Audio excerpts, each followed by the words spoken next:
Mr. Harding won't keep you long. No, Harding. Perhaps you'd like a cup of coffee in the meantime. Thank you. That's most kind of you. You know, this is fascinating reading, this case. It is, isn't it? Particularly to you, of course. How's the book coming along? Well enough. Plenty of material in this present crime wave. There's certainly no lack of stories from our point of view. Kosh boys, stick-ups, robberies with violence. The police certainly have their hands more than full. If you want the police viewpoint, Mr. Harding's the man to give it to you. Well, that's the advantage of being a Fleet Street crime reporter. You get to know the inside story. Quite. Not to mention a reserved seat at the Old Bailey for the finale, eh? Oh, that's a duty I could sometimes do without. How do you do? Wonderful. Well, here's the finale to that one. McGuire found guilty. Sentenced to death. No, I haven't much sympathy, I'm afraid. They generally get what's coming to them in the end. Guilty? Yes, By the way, would you like some coffee, Mr. Harding? very good idea, thank you. I'll get you a cup. Well, my friend, come for some more inside information? Are you sure it's not troubling you? Not a bit. Do sit down. Thank you. Fascinating, that McGuire case. And it all started with quite another job altogether. Really? We picked up the first threads when I was down at the press room at Scotland Yard. It's a curious, tucked-away little place. You'd never find it on a month of Sundays if you didn't know exactly where to go. But it's very useful indeed to us in Fleet Street. It's the only part of the yard, you know, that anyone not in the CID is ever allowed to enter. And even the door leading from the room into the yard is kept locked and on their side. Once there, though, we're given up-to-the-minute stories. Not just official handouts, but genuine help. That's interesting. Oh, they're very cooperative. Of course, they do trust us not to behave like the crime reporters in fiction and start treading on their corns by trying to be detectives ourselves. Quite. Well, that's understandable.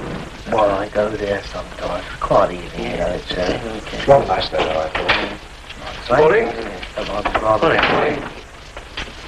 Morning. I was down there one day when an item of news came through. Good morning, gentlemen. Morning. Nothing very sensational for you today, I'm afraid. There was a smash and grab raid at Shoreditch.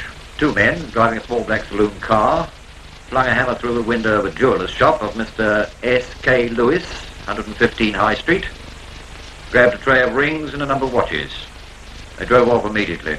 The car was later found abandoned in Mere Street, Sydenham. Jeweller robbery at Ascot Court. Thieves smashed glass panel of door of flat at Ascot Court, Maida Vale, during the absence of owner, Mrs. J.M. Henry, last night, and escaped with jewellery valued at £1,200 and a fur coat. Later, a man was detained. Durham. Elderly woman attacked in sweet shop. Mrs. Jane Robbins, 67, attacked with cosh by youth wearing fawn overcoat. Till rifled. Man now being questioned. Still any hurt? Not badly, fortunately. Taken to hospital. Allowed to go home after treatment. Address? Let's see. 53 Green Lane, Durham. Thank you.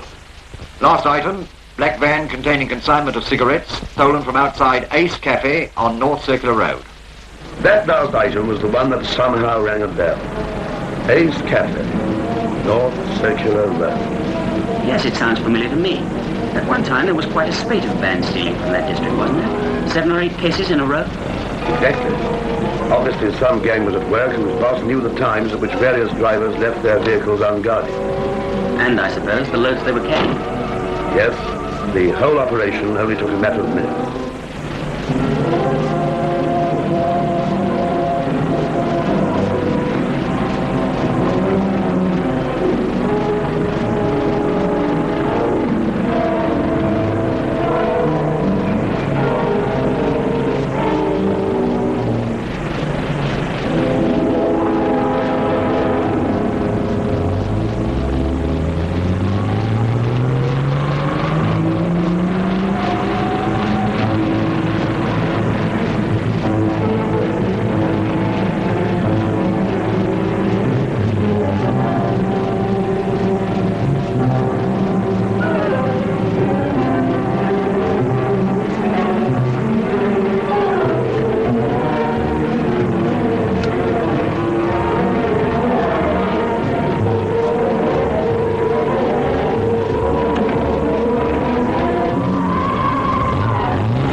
How these fellas have the nerve to steal a lorry load of stuff in broad daylight beats me. And they get away with it. Ah, but this lot didn't. You see, every day, well, twice a day in fact, sheets of information are sent to every police headquarters in the country, and every single man on the beat is briefed. I thought plainclothesmen did all the detective work. Oh, no. On the contrary. You can't even be a plainclothes man unless you've done at least 2 years as a uniformed constable on the beat. Stolen cars and other vehicles. Keep a lookout for a trade van, registration number FNM868. Repeat, FNM868, painted black, formerly dual blue. White bar at rear. Small dent on near side front wing. Van stolen from outside Ace Cafe, North Circular Road, London. But what had that particular theft got to do with this Maguire case? Oh, that was just the beginning. It was one of a series of jobs which the police knew were organized by the same gang and the brains behind that gang. They didn't know, of course, that Maguire was the boss, but sheer hard work won in the long run. What was their next move? Have you ever seen these marks on a cigarette packet? What's that? They're secret markings which give the makers immediate information about the machine making any particular batch and when. And then their records give them particulars of consignment and destination and so on. I'm blessed. Well, this particular load was traced, and soon after that, the police found they were onto something. A description had also been sent out in code to the mobiles. Their operators listen all the time and take down any messages that concern them. But one van, rather like looking for a needle in a haystack. Yes, but the detectives who had been put in charge of the case felt pretty sure that they'd find it abandoned somewhere not far away. Without the goods, presumably. Right. If the thieves were old hands, they'd know that the registration numbers would be transmitted almost immediately. So they'd have to transfer the stuff as quickly as possible. That's exactly what did happen.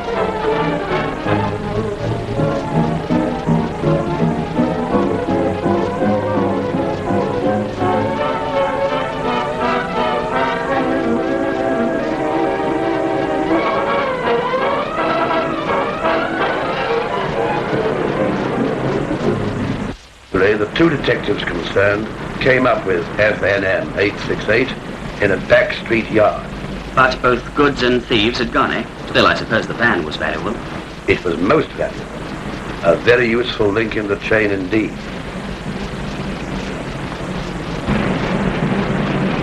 I was down there at the time and telephoned my story to the paper. While I was doing so, a police breakdown lorry had been sent for, together with its crew and special apparatus. Of course, the steering wheel would be the first place to look for fingerprints, so they always fit an extra one of their own.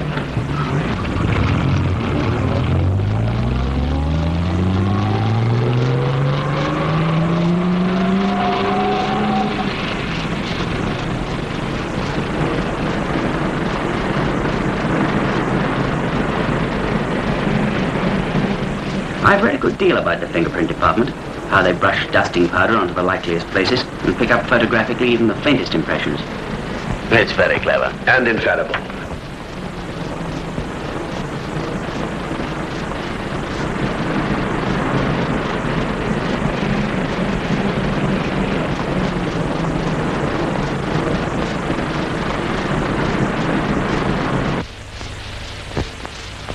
The Yard have got more than 1 million sets in their files, and those are at the disposal of every police station in the country.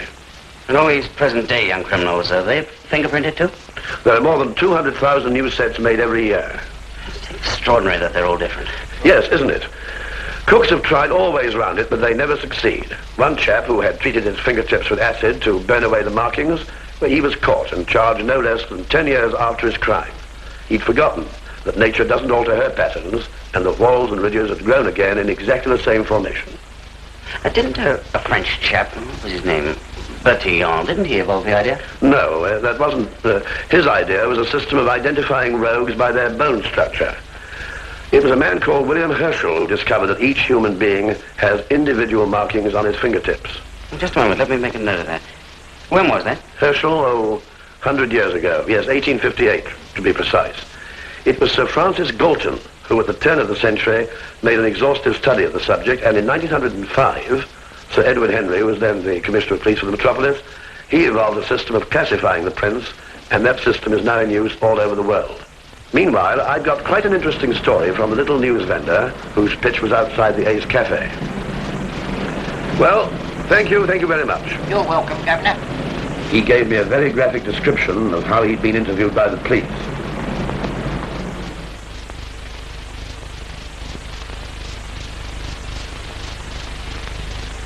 £5'10". Belt? Through behind. That's right. Brown overcoat. Yes. Striped shirt, no collar. No tie. Ah. Corduroy trousers, black shoes. And black hair. Ah. And a bent nose, eh? Yes, that's right. CRO, please. So the Dick phones the yard. Put through straight away he was, too. And they switches him onto a place they calls the Criminal Records Office. Thousands and thousands of cards and things they got there. They're all particulars of different geezers they've pulled in. Ways they work, the pubs they go to and all that. And all in different boxes. There's a section what tells you all about what he called deformities. Things like cauliflower ears, scars, marks on their hands, busted conchs and the like. Now that calls for me.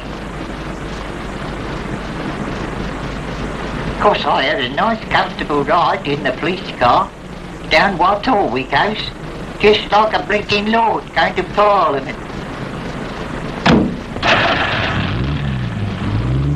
Meanwhile, they'd sorted out a few books from what they calls the Rogues Gallery for me to look at. Cool, you ought to seen some of them. Real beauty parade. I soon spots the bloke. That's him, I says. And it was, too. This particular beauty was known to be a keen snooker player. Good heavens, there must be hundreds of billiard saloons. Yes, there are. And the only thing to do was to try them, just try them, one after the other. Detective work is a long, drawn-out sifting of evidence and long, drawn-out searching.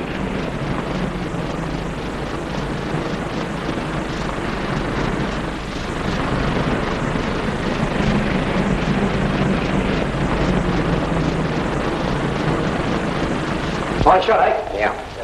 Haven't seen Sam Murdoch since Liverpool. What's happened to him? Well, he always comes in and drops a few pops to me.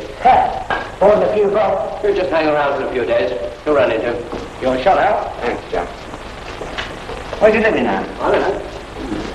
Where do you hang out? You can always find him round here. You're so long out there on the phone. Copper from Scotland Yard with questions. I got rid of him. In one of the last halls they visited, they got news of a meeting arranged between their quarry and another member of the gang.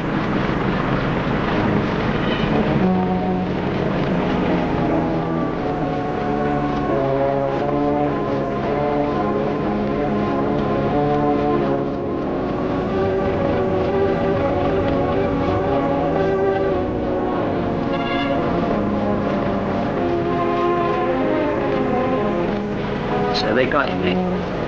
Unfortunately, no. He was a little too flighty.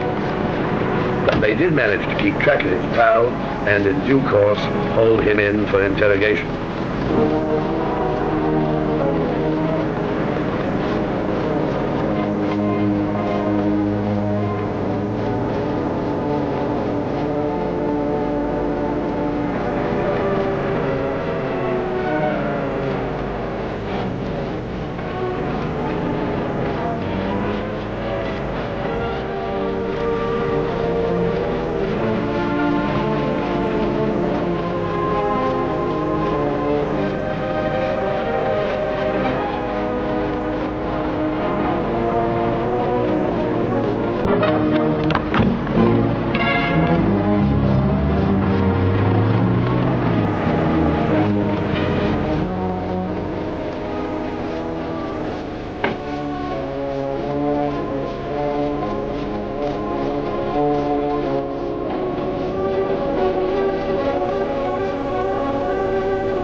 Like a lot of these minor crooks, he didn't give much away. But he did let slip enough information for them to get that driver. The first real step in the McGuire murder case.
The time they'd spent in tracking down that young man was not time wasted.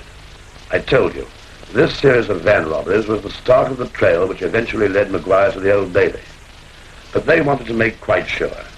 The little news vendor's evidence might or might not be correct. There was one way of clinching it, to put the man up for identification. And then, if he were picked out, to find out his part in the scheme of things. Now this is where the police are absolutely fair. The man must be personally identified. So an identity parade is held, and the suspected man himself can pick his own position in a line of, a dozen or more citizens of his own type who've been called in from the street. The line is naturally formed before the witness is allowed to see it. So there's absolutely nothing to indicate which of the men is the one in the hands of the police.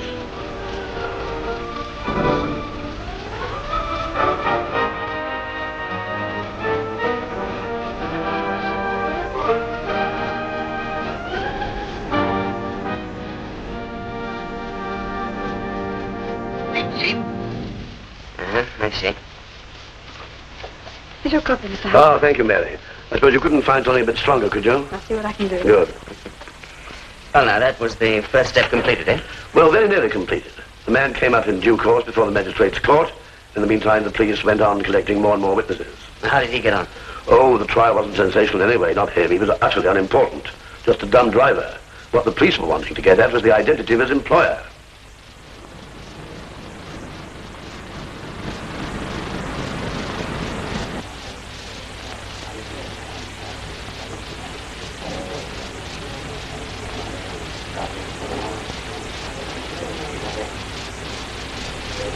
Morning, Gav. Oh, hello. Come to do your stuff in the van case? That's right. On next, sir. Oh, well, I'll go in. There's bound to be something of interest.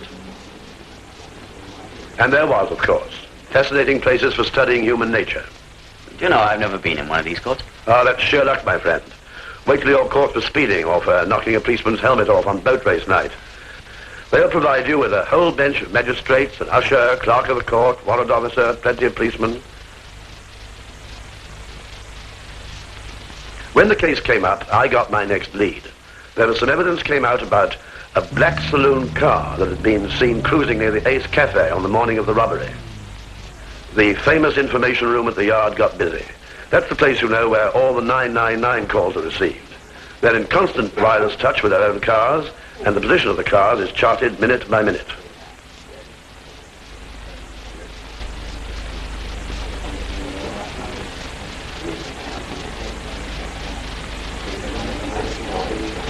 Hello, all cars from MGW, Baker Street, travelling north, Black Saloon. Packard EXO 990, E for Edith, X for Xmas, O for Orange, 990, containing 2 men, M2 GW, standby, over. From 5S, have just sighted EXO 990, St John's Wood Road, moving west towards Edgware Road. We are chasing it, over.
roped in. Simple van loads that got too small for them by this time. They were doing the thing in the grand manner, going straight to the warehouses. Really? They were getting careless, too. Apparently, they'd used some old tea chests to remove the goods. And I don't know whether they'd been disturbed or not, but they left some of them behind. Those tea chests told quite a story. You know, nothing escapes these chaps, nothing at all.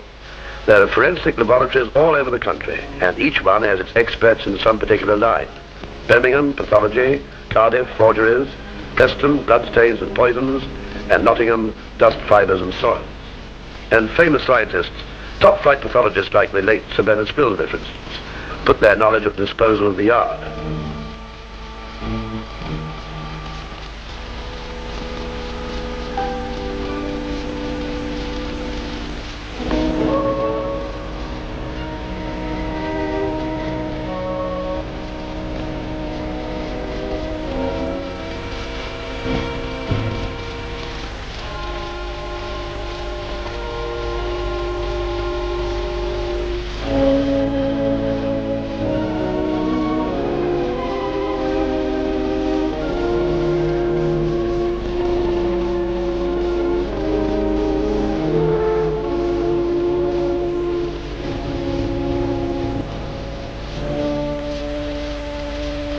And is that information available to the ordinary police station as well? It certainly is.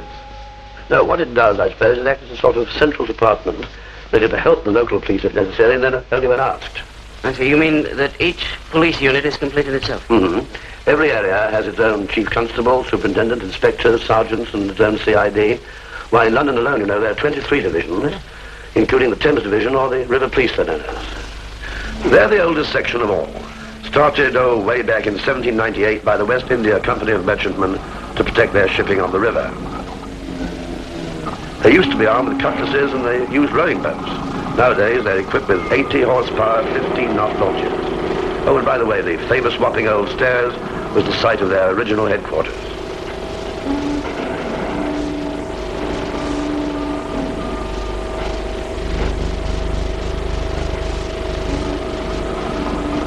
You know, I had no idea the police force went back so far. Oh, they have a very long history, very long indeed. You've heard of Fielding's Bow Street Runners? Oh, yes. I've got a picture of them somewhere.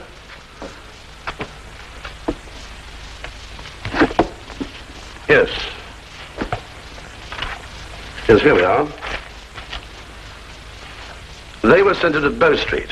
Before them, of course, was the old tipstaff who carried his warrant to the top of his staff, and then in 1829 came Sir Robert Peel's top-hatted gentlemen, the Peelers.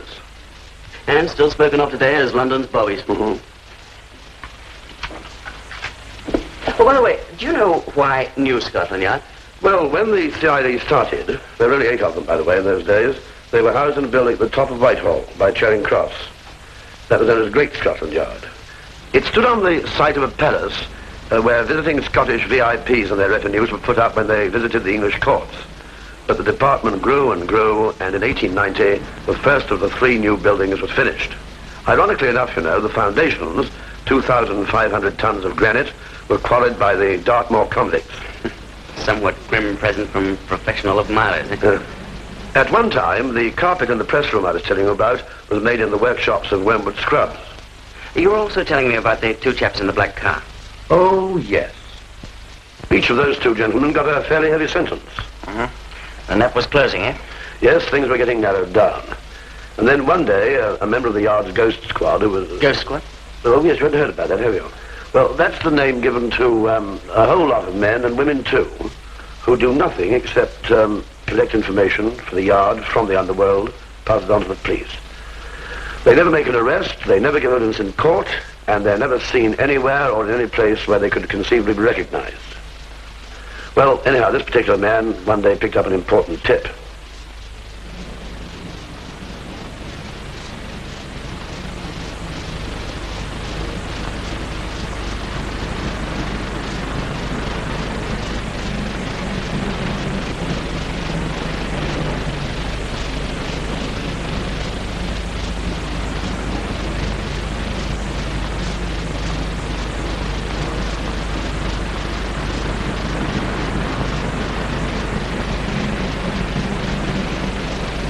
Here you are, sir. That'll be eightpence. Ain't it?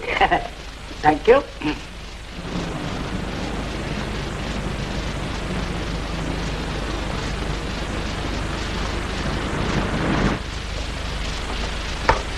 It's all fixed, you mug. Maguire, don't leave nothing to chance.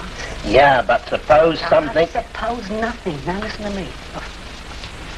Hold on. You know when you go down East India Road? Yeah.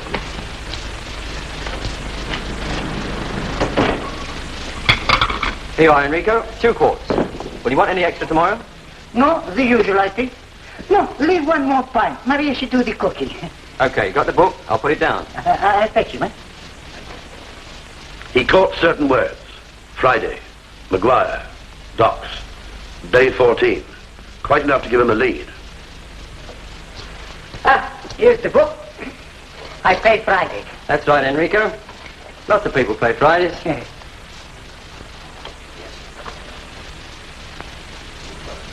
One pint extra.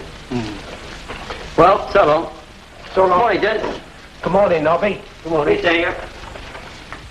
That information and a good deal more reached the yard almost before the crooks had finished their coffee.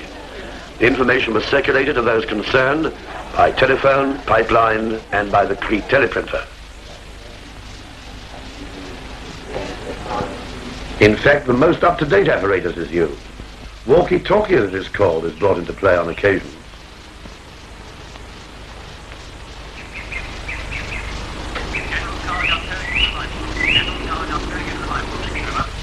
Message received, over. And so one night, blissfully unaware of what was in store for them, Maguire and his gang arrived at a certain warehouse down by the docks.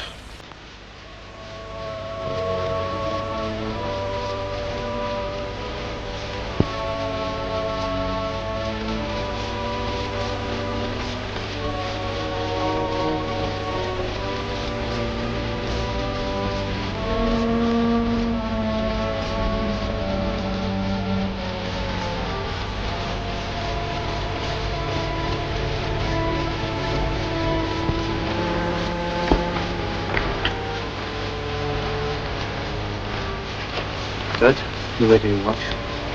You can wait. Okay. Yeah, all right.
So in a moment of panic, Maguire made his one really big mistake.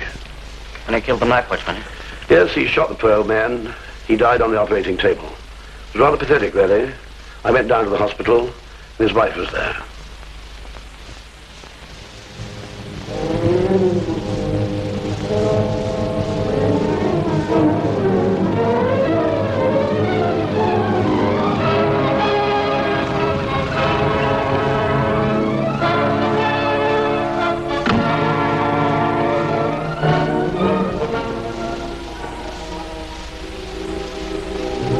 I thought you'd like this.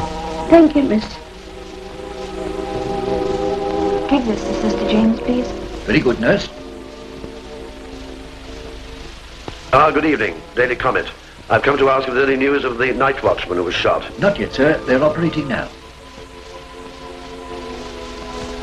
He won't die, will he? I never dreamed a thing like this could happen to Fred. Oh, I'm sure he'll be all right. They'll do everything they possibly can, I know that. And they did. Of course it didn't matter that he was just a humble backstreet casualty. One of the finest surgeons in the country put every atom of his skill into the job of trying to save that old man's life.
When I think of that sad-eyed, brave old woman sitting there waiting and waiting, well, it makes my blood boil.